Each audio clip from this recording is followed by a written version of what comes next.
Me pareció que una manera adecuada de presentar a nuestros invitados, el doctor Félix Luna y el doctor Aldo Ferrer, era, de un modo muy acorde con la ocasión de su trayectoria, mostrarles a los televidentes, algunos son muy jóvenes y quizás no tengan una debida noción de lo que es el trabajo intelectual acumulado en décadas, parte de lo que ha sido y de lo que es el trabajo intelectual, una muy pequeña parte de los invitados de esta noche. Empiezo por el doctor Aldo Ferrer. Buenas noches, doctor Ferrer. Un economista conocido, un hombre que se dedica a la docencia, a la investigación académica. Algunos de sus libros más notorios, Nacionalismo y Orden Constitucional, Crisis, Alternativas de la Política Económica Argentina, un libro del año 77, Historia de la Globalización, La Economía Argentina, y ahí estamos viendo en pantalla algunos de sus libros. Y el último libro del doctor Ferrer, cuyo nombre usted me lo va a recordar gentilmente. Historia de la globalización. Historia de la globalización. Acá estaba, claro, puesto en orden cronológicamente inverso. Que apareció este año.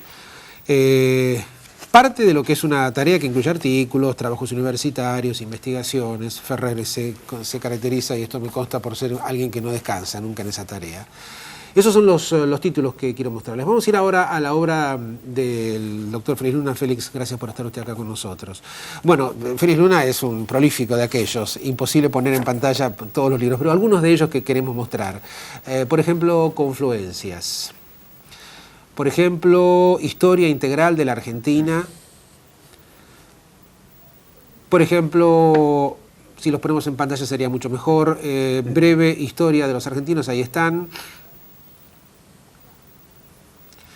Un clásico porque ha sido un libro muy muy popular, el Soy Roca. Hoy vamos a hablar un segundito de Roca, que es uno de los temas que Félix Luna maneja con mayor solvencia. Esa es La Breve Historia de los Argentinos, un libro muy recomendable, sobre todo para aquellos que quieran hacerse una impresión más o menos concisa de un tema por naturaleza complicado. Soy Roca, de él hablaba. No sé si le caerá muy simpático a Félix Luna, pero es un bestseller. Buenos Aires y el País. Tema absolutamente vigente. Una nueva versión de La Breve Historia de los Argentinos. La versión en inglés de La Historia de los Argentinos. Y un último libro muy, muy delicioso y muy, muy interesante que acaba de publicarse en Buenos Aires, que es Encuentros. Bueno, esto a modo de perfil biográfico. Desde luego, el doctor Félix Luna es, además de prolífico, incansable, animador de una revista que el año que viene cumple 30 años. 30 años, fundó en el 67. Todo es historia. Una revista que registra la memoria nacional y que, me consta, tiene muchísimos coleccionistas, gente que la guarda y la atesora.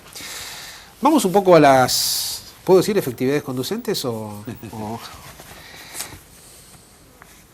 Le pregunto a Félix Luna si la sensación que se tiene desde el trabajo de historiador con estos últimos años que han transcurrido, nos aprestamos a cumplir 13 de democracia, es la de un país cíclico. ¿Es cierto que la Argentina es un país cíclico? ¿Que los ciclos históricos tienden a parecerse los unos a los otros? No, no, yo no creo en esas ciclicidades para el neologismo. Y además creo que las comparaciones en materia histórica siempre son forzadas. Porque nunca una época es igual a otra, nunca el mundo es igual a otro, nunca una sociedad es igual a otra.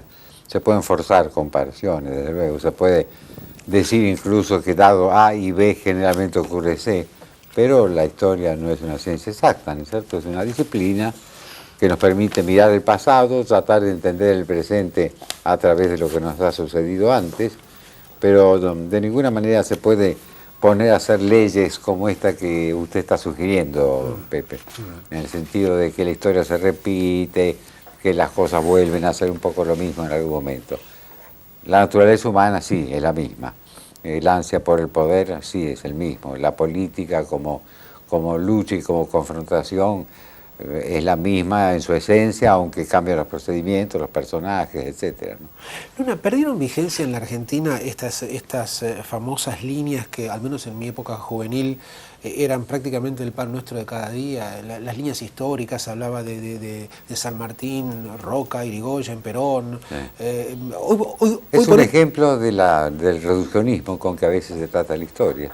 Por supuesto que cualquiera puede hacer o inventar una línea histórica con 3 o 4 personajes Del mismo modo que cualquier persona más o menos informada de la historia puede interpretar todo el proceso histórico argentino como manejado por los ingleses, o los masones, o los jesuitas, o los rubios, ¿no? O la gente con uñas encarnadas, por ejemplo. ¿No es cierto, Baldo, que podría hacerse una cosa así? Y sería divertido y sería hasta atractivo, pero no sería verdad, seguramente, ¿no? Le pregunto a Aldo Ferrer, hace muy poquitos días, un par de semanas, en algún medio, ahora no recuerdo, pero no tiene mucha importancia, vale la pena la anécdota, se publicó un resumen de una publicación periodística en los Estados Unidos, en donde se le pedía a un conjunto de periodistas que imaginara las 20 ciudades claves del mundo a fines del siglo XXI, y ciudades capitales. ¿Cómo sería la Buenos Aires de fines del siglo XXI? Y realmente me recorrió un frío por la espalda, porque lo que se decía era que sería un país productor de excelente carne vacuna y de excelentes productos del campo. Más que frío por la espalda, doctor Ferrer, lo que me agarró fue una especie de terror metafísico. Yo sé que usted no cree que acá hay fatalidades, que los países pueden cambiar y de hecho han cambiado, pero desde el exterior o desde los centros neurálgicos de la economía mundial se sigue pensando a países como la Argentina como de un grado de especialización del que no pueden zafar nunca? Bueno, yo creo que la Argentina ha hecho bastante para confirmar esa imagen. En primer lugar, una estimación a 100 años vista es absolutamente irrealista, ¿no es cierto? Pueden pasar tantas cosas en el mundo y en la Argentina.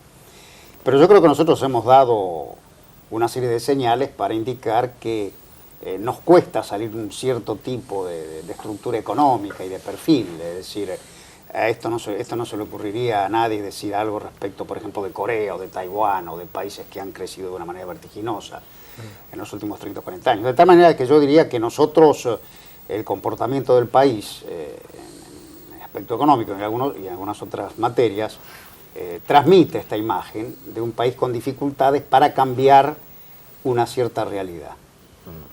¿De qué manera, reversible o no, o irreversible, Mercosur modifica la historia económica argentina? Yo creo que es un dato de una enorme trascendencia, porque... Le pregunto, discúlpeme una interrupción, Ferrer, porque yo entiendo que hay un gran consumo retórico de Mercosur. La gente se llena la boca con Mercosur, excepto un reducido grupo de burócratas importantes, especialistas, periodistas, pero en términos generales para la sociedad civil es un tema que, bueno, sí, Mercosur, pero ¿cómo modifica? ¿Rectifica? ¿La Argentina va a ser diferente en Mercosur que fuera de Mercosur? Va a ser diferente de todas maneras porque se ubica en un mercado mucho más amplio, de 200 millones de personas, 12 millones de kilómetros cuadrados, un producto total del orden del $1 billón, con una base económica y de recursos naturales muy importantes, de tal manera que la existencia del Mercosur ya está produciendo consecuencias, una expansión fuerte del intercambio y demás. Ahora, ¿qué es lo que vaya a dar en definitiva esta apertura? Depende de muchas cosas y esencialmente de lo que hagamos nosotros, porque hay una relación crítica que es la relación Argentina-Brasil. Brasil tiene una línea histórica, industrialista, de cambio técnico, de búsqueda de un espacio en el mundo a partir de su propia transformación. Y nosotros tenemos muchas ambivalencias.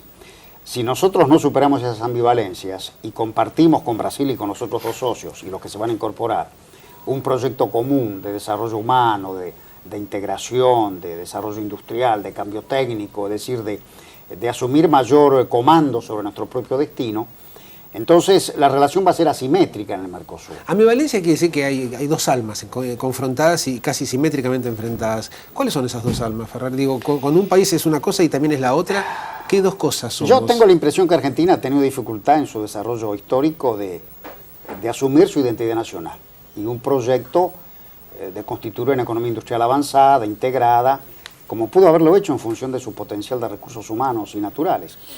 Acá el doctor Luna sabe de esto mucho, cuáles han sido las contradicciones y los conflictos de la sociedad argentina, pero no hay duda que Argentina en el mundo es observada como una gran frustración nacional. Lo dijo Raymond Arón. Es claro, es decir, no solo nosotros... ¿De la Argentina? Sí, claro. Arón decía que la Argentina era la gran frustración del siglo XX. Claro. Qué palabra, qué expresión tan fuerte, tan cargada, ¿no? Realmente, sí. Esto lo decía también Samuelson, un eminente economista americano y premio Nobel, que dando un ejemplo de cómo se equivocan los economistas, él decía hace algunos años que después de la guerra, él pensaba que Argentina era uno de los países con más futuro y que él lo veía a Argentina a fin de siglo como una de las economías industriales avanzadas. Y la experiencia no fue esa. Así que efectivamente, como estamos recordando, Argentina es un caso de desarrollo nacional frustrado por una serie de conflictos que no pudo resolver a tiempo. Esa dificultad, doctor Luna, de la que habla Ferrer, de dificultad de asumir la identidad nacional, puede tener hasta un costado metafísico. ¿Cómo poder aprender esa realidad o esa definición? ¿Qué es dificultad para asumir la identidad nacional? Yo interpreto que Aldo lo que quiere decir, porque dejémonos de doctor Luna, doctor Ferrer, Aldo nos conocemos hace 50 años. Está bien. Hemos cambiado ruedas de autos muchas veces Así juntos. es. Yo cuando los invité no sabía que había una relación personal entre ustedes. Sí, somos muy amigos hace muchos años. Yo creo que al decir identidad nacional, lo que quiere decir Aldo es que le ha costado establecer el modelo sobre el cual puede basar una sociedad equilibrada, justa, por supuesto democrática, etc. Y le ha costado, evidentemente. Eso no se ha concretado de una manera aparentemente definitiva, sino hace 13 años, ¿no?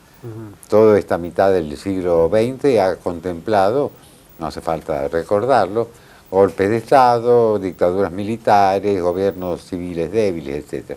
Entonces la identidad está reflejada y de algún modo expresada en esta imposibilidad de lograr un equilibrio político para la Argentina, que indudablemente es el prerequisito para establecer un tipo o un modelo de país que se dedica a producir este tipo de cosas o este tipo de otras cosas. Usted ¿no? piensa cuando alude a la frase 13 años, yo la uso con frecuencia en mi trabajo periodístico, sin ninguna pretensión, y a veces me pregunto si no estoy muy solo, si realmente la sociedad asume, más allá de la etiqueta partidaria de quien ese día asumió, que el 10 de diciembre del 83 empezaba una época nueva, o no todo el mundo lo asume tan así. Lo que pasa es que costó mucho y Alfonsín, con todos los errores que puede haber cometido, fue el hombre que enseñó a vivir en democracia los primeros 6 años de ese periodo.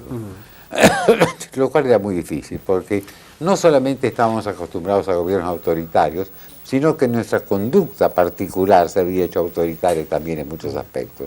Y las confrontaciones entre patrones y obreros, entre peronistas y antiperonistas, en las diversas categorías de la sociedad, eran tremendas realmente, ¿no?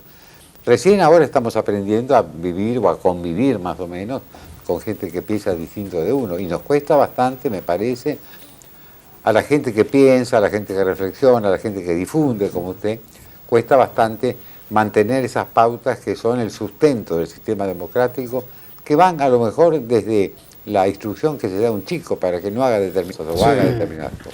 Ferrer, usted recién hablaba de la ambivalencia y me quedo pensando, también en el terreno de las grandes realidades económicas uno puede decir que hay una ambivalencia. Porque este es un país que tiene una estructura nominalmente federal.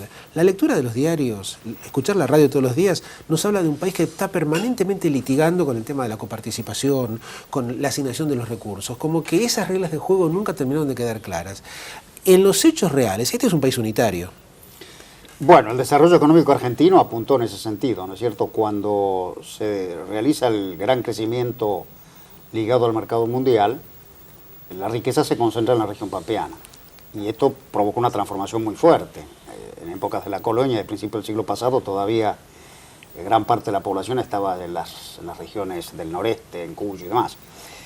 La riqueza se concentra acá y después, cuando comienza el proceso de industrialización, después del 30, dónde estaba el mercado, dónde estaba el puerto, donde venían las materias primas, se produce una nueva concentración, de tal manera que las tendencias del desarrollo argentino fueron unitarias, de concentración del poder en la región pampeana, en el puerto, y nos ha costado mucho rectificar esto. Algunas cosas se han logrado, algunas zonas del interior han tenido un cierto Pero el genio crecimiento. argentino es federal.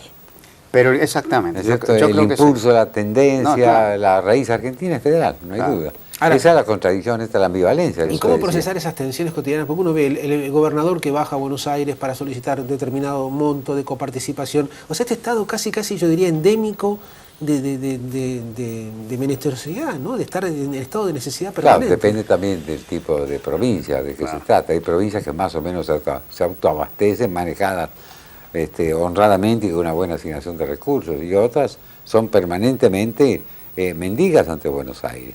Mientras esto ocurra, claro que no va a haber federalismo. Y casualmente en este momento que estamos viviendo con la Constitución de Buenos Aires como ciudad autónoma, ¿cambia, Luna, de algún modo la historia argentina en ese punto? ¿Se reformula Mire, la puede relación? puede cambiar mucho en este sentido. En 1823-24, cuando el gobierno de Martín Rodríguez en la provincia de Buenos Aires, separada de Buenos Aires, separada del resto del país, quiero decir, se hizo lo que se llamó en ese momento la feliz experiencia. Porque Buenos Aires, por supuesto que con las rentas de aduana que ahora no aplicaba a objetivos nacionales, sino que los gastaba ella, la provincia de Buenos Aires, en sus propias cosas, pudo instalar una legislatura permanente, hubo un diarismo interesante, se instaló la universidad, sancionaba presupuestos anuales, en fin, hizo una feliz experiencia que se suponía que iba a transmitirse a las otras provincias y que las otras provincias iban a imitar.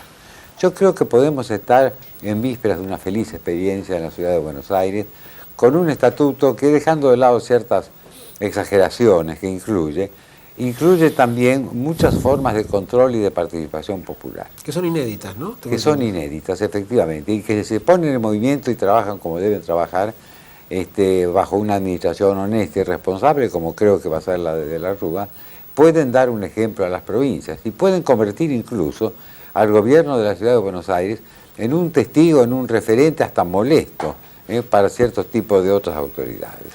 Una muy breve pausa. El doctor Félix Luna, el doctor Aldo Ferrer, vamos al flash informativo desde redacción con los acontecimientos de último momento y ya retomamos el diálogo.